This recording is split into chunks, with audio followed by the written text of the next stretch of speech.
Hello everyone, start करते हैं आज के वीडियो को। और आज के वीडियो में हम बात करने वाले हैं भारतीय राजनीति के बारे में। भारतीय राजनीति में आपको मालूम होगा 4 राज्यों के चुनाव हो रहे हैं, जिसमें तमिलनाडु, केरला, पश्चिम बंगाल और आसाम शामिल है। आसाम, तमिलनाडु और केरला, इन तीनों राज्यों में एसआईआर हुआ। एसआईआर होने के कारण मतलब उसमें जो चुनाव आयोग है वो एक्चुअल जो वोटर हैं उनको एक प्रकार से उसने आइडेंटिफाई किया और उन्हीं लोगों को ये कहा कि भाई आप ही वोट डालने के हकदार हैं। कोई लोग, किसी की मृत्यु हो गई फिर भी उनका नाम वोटिंग लिस्ट में जारी है, या किसी ने फर्जी तरीके से अपना नाम अगर वोटिंग लिस्ट में मतलब एक प्रकार से ऐड करवा लिया है तो उनको चुनाव आयोग ने डिलीट करवा दिया। यही काम बिहार के अंदर भी हुआ था, यही काम मध्य प्रदेश में भी हुआ, अलग अलग राज्यों में हुआ, लेकिन वहां पर किसी भी प्रकार की कोई दिक्कत नहीं हुई। लेकिन एक ऐसा राज्य वर्तमान परिदृश्य में बना हुआ है, वो है पश्चिम बंगाल। पश्चिम बंगाल एक ऐसा राज्य है कि जहां पर जो दूसरी पार्टियां हैं, जैसे उनका ममता बनर्जी का एक टीएमसी जो की मुखिया है ममता बनर्जी, उनका वर्तमान में शासन चल रहा है। वहां पर वर्तमान में वही मुख्यमंत्री हैं।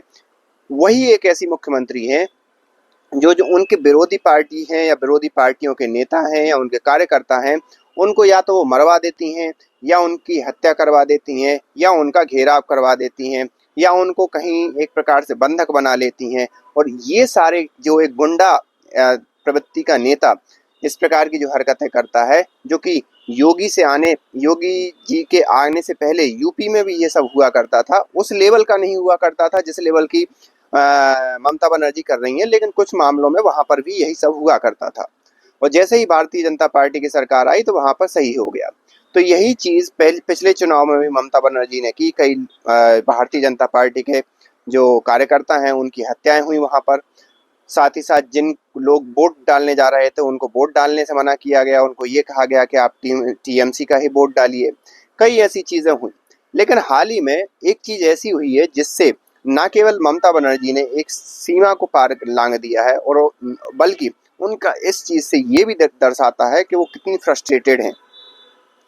फ्रस्ट्रेटेड इस चीज को लेकर हैं कि आखिरकार अब उनकी सरकार उस राज्य में बनेगी भी कि नहीं, मतलब पश्चिम बंगाल में टीएमसी की सरकार बनेगी भी कि नहीं, क्योंकि इस बार वो अपने भतीजे को लॉन्च करना चाह रही थी। और इसी चीज की बौखलाहट उनको सामने दिखाई देती है इस रिसेंट मुद्दे में, जहां पर मालदा वही एक बांग्लादेश से जुड़ा हुआ एक प्रकार से जिला कह सकते हो आप। वहां पर हमारे जो सुप्रीम कोर्ट के द्वारा गठित एक टीम एसआईआर का एक प्रकार से निरीक्षण करने गई, या उसको जो काटने छाटने के जो नाम है उनका नाम छाटने के लिए गई। तो ममता बनर्जी या टीएमसी की पार्टी के जो कार्यकर्ता रहे हों या टीएमसी के लोग रहे हों, जो जैसा भी रहा हो, उन्होंने वहां पर एक अफवाह फैला दी कि यहाँ पर वोटों का जो है एक प्रकार से जो नाम है उनको अलग किया जा रहा है। और वहां पर अगर आप पश्चिम बंगाल की जो एक प्रकार से पूरा ज्योग्राफिकल जो जाति जनगणना के हिसाब से अगर लोगों का वो देखोगे तो वहां पर मुस्लिम और हिंदू मुख्य रूप से वहां पर 2 धड़े हैं। तो वहां पर मुस्लिम्स के अंदर ये कहलवा दिया गया कि मुस्लिम्स को ही ज्यादातर डिलीट करवाया जा रहा है, उनके नाम ही डिलीट करवाए जा रहे हैं। जबकि आपको मालूम होगा कि एसआईआर से सीधी सी बात है, पश्चिम बंगाल में ही सबसे ज्यादा नामों का डिलीट होंगे। इसलिए होंगे क्योंकि ममता बनर्जी ने पिछले कुछ 10 सालों में, जब से उनकी सरकार है 10 से 15 सालों में, एक काम किया है कि बांग्लादेश से जितने भी लोग आए उनको भारत की एक प्रकार से नागरिकता दी, पश्चिम बंगाल की नागरिकता दी, और आज की डेट में वो उनके वोट बेस बन गए हैं।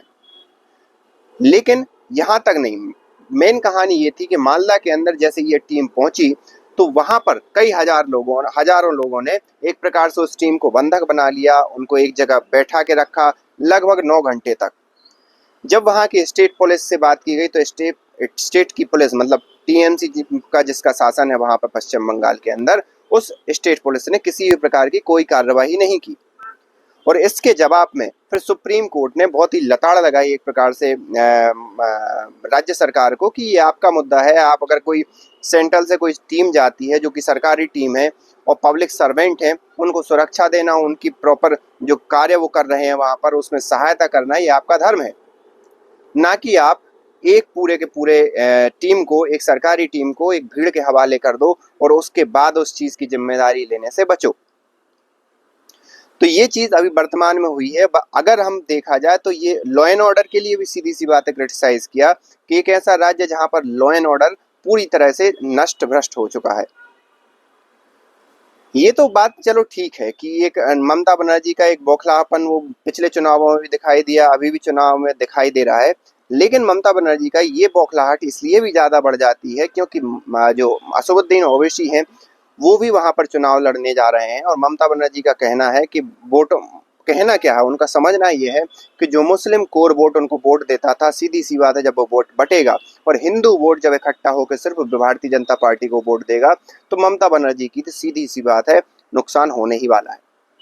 और एक अगर ओवरऑल परिदृश्य में भी देखा जाए तो पश्चिम बंगाल की जनता ममता बनर्जी से परेशान हो चुकी है, उनके कार्यों से परेशान हो चुकी है।